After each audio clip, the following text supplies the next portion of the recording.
Hello friend, thanks for joining for another video blog. I hope this video finds you well, thriving and flourishing. I want to bring again this issue about healing by looking at our past. I think some people might disagree that we need to look into our childhood, look at some childhood trauma or difficult experiences, little t trauma or big T trauma, whatever it is. I already explained in a past video that we all have suffered some kind of trauma. Might either be big T trauma or small t trauma that you can think as daily, weekly microaggressions. So what do I mean by that? Microaggressions can be you're a child who was picked in school, you were kind of bullied, teased, or on daily basis either your mom or your dad criticized you. Those are called microaggressions, and that is considered trauma. So trauma doesn't mean anything major and big like sexual assault, having a parent die when you're a child. Doesn't have to be big. Trauma is a big spectrum of events that create an imprint in your body, and it's about what we feel in our bodies as a child. And most of us didn't have anybody to talk to about our hard experiences we couldn't process as a child, and therefore the way we experience in our bodies became a trauma. Fast forward a little bit here. A lot of people that I talk to don't want to do the work, don't want to do the healing work, or they say they want to, but they not investing the time, the energy, the money to do the work. And to justify, what I hear a lot is, I don't have time, I don't have the resources, I don't have the money right now, or I don't have the energy. And I understand all those justifications, and yet there's something much bigger that prevents a lot of people from doing the healing work, which is fear to face the pain, fear to face some childhood events that they know have to do with their current situation and what the pain they're suffering. So let me read you here a quote. Two quotes. One is from the Tibetan book of Living and Dying that says, "Whatever you do, don't shut off your pain. Accept your pain and remain vulnerable." Another quote here from A.H. Alma's, one of my favorite books, The Diamond Heart, says, "The surest way to go to hell is to try to avoid going to hell." So these two quotes are basically saying, the more we avoid pain, the more suffering we create. As I always say, and this is not a quote from me, I don't know who came up with this quote, a lot of spiritual teachers share this, that pain is necessary for growth, for healing, for evolution. Suffering is optional. Or if you want to look at suffering as part of evolution, I'm going to quote again A.H. Alma's that says, there is just unnecessary suffering and there is noble suffering. The noble suffering, he says, is the suffering that you go through while moving towards your truth. Moving towards your truth, move towards your essence will create some suffering. And I just call that more pain. So I still go like, pain is necessary, suffering is optional, because suffering will happen the more you avoid the pain. And by, reviewing these concepts, I realized something. A lot of us in our adult life, especially in our 30s, 40s, that happened a lot for me in my 40s. I believe there's something flawed about me. I believed that there's something wrong with me, that I couldn't build a successful business at times, or I did, but I couldn't sustain the success. I wasn't able to create financial success, so I had financial success and then I didn't. So it was a lot of up and down. And through that journey, because I was so dedicated, I really started to believe that there's something wrong with me.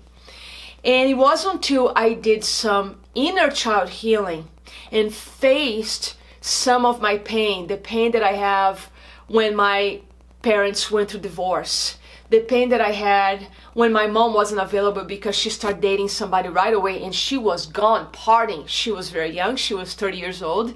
And of course she was out when I wanted the attention of my mom so much. So there was a lot of pain in that period for me. And I knew the pain intellectually, like a lot of us understand the pain intellectually. And it's not until we get to feel like the pain of that child. We don't have to necessarily to relieve the whole pain of that child. We just need to acknowledge, wow, there was a lot of fear for that child. There was a lot of pain and anger and resentment for that child. I want to be with that child for a little bit. It's not until we start seeing, acknowledge the pain that our inner child went through. If we don't acknowledge that, we will keep experiencing ourselves as somebody flawed, as somebody wrong. And from that comes guilt, comes shame, comes embarrassment, comes anxiety, comes fear, comes the sense of like that we can't achieve what we want in this life. So if you are experiencing any of these beliefs, like the most common beliefs, there's something wrong with me, I am flawed, I can't achieve what I want, I'm not good enough, I don't have enough knowledge, or I don't have enough skills, I'm not pretty enough, I'm not fit enough, whatever it is. If you have these beliefs kind of on the background of your mind, that is an invitation for you to revisit some of your past experiences, because when you liberate those old emotions from the past, the anger, the fear, the anxiety, the resentment, the sadness, there's a lot of sadness that we don't want to see. When you liberate those emotions, there's a tremendous liberation of energy, because emotions are energy. It's energy, emotion. And those emotions, think of them as frozen, as trapped, until we engage in a process with that. And that's what I do with a lot of my clients. I do a lot with myself.